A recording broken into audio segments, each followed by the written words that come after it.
The royal garments are gone. Every remnant of Ayodhya has been left behind. Ram, Sita, and Lakshman now stand as ascetics, staring down the roaring, turbulent waters of the river Ganga. They need to cross, but they hit an immediate wall. The local boatman, Kevat, flatly refuses to let Lord Ram step onto his vessel. Kevat has heard the stories. He knows the legend, that the mere dust from Ram's feet touched a stone, and that stone became a living woman, Ahalya. This creates a very specific panic for the boatman. His boat is made of wood. If Ram's footprint turns his boat into a woman, he loses his only livelihood and his family starves. So Kevat issues an absolute, unyielding condition. Before Ram takes a step aboard, Kevat himself must thoroughly scrub and wash the Lord's feet. Kevat uses his practical fears as a gateway to service, performing a ritual of devotion that he otherwise could never have asked for. Ram smiles at the ultimatum. The Supreme Lord of the universe quietly and completely submits to the demands of a village boatman.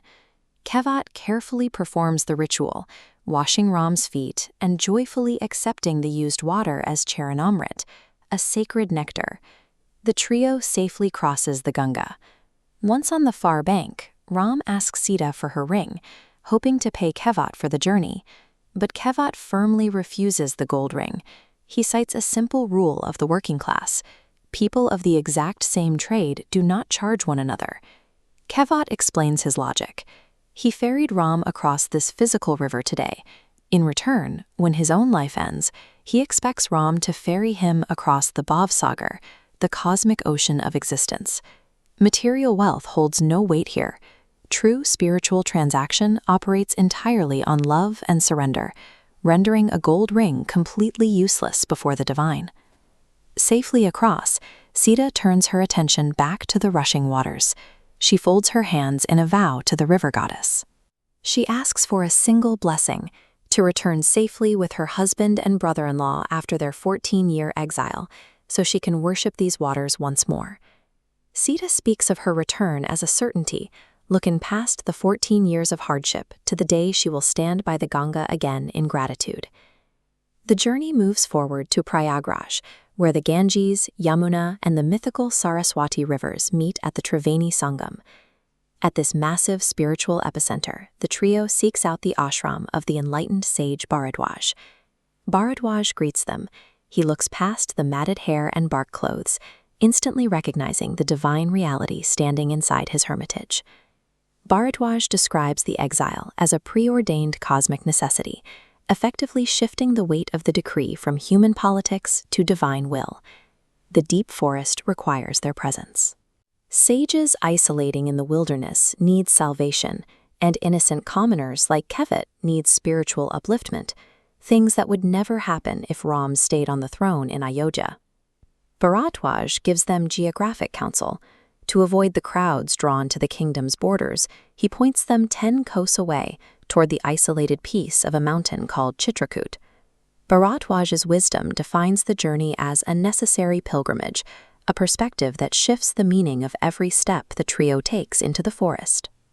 One final geographical barrier blocks the path to Chitrakoot, the Yamuna River, and here there are no passenger boats waiting. They turn to physical labor. Assisted by the tribal king Nishadraj Guha, they gather thick stalks of bamboo and lash them into a crude raft. Guha is desperate to follow them into the woods. Ram issues a firm command, explicitly denying his friend's plea. Ram places a heavy responsibility on Guha instead. The tribal king must return and fiercely guard the kingdom's borders until Bharat is fully prepared to assume the throne. We see devotion take two very different shapes today. Kevat expresses his love through emotional surrender, while Guha proves his loyalty through the act of physical separation and strict obedience. They push off the banks. The bamboo raft drifts out into the mist. The final ties to the civilized world are officially cut.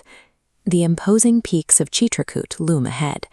What dark secrets and monstrous beings wait for them inside these untamed jungles? Find out in the next episode as they enter the deep wilderness. If Kevat's pure devotion moved you today, hit that like button, share your thoughts in the comments, subscribe to Rahasya Gatha, and Jai Shri Ram.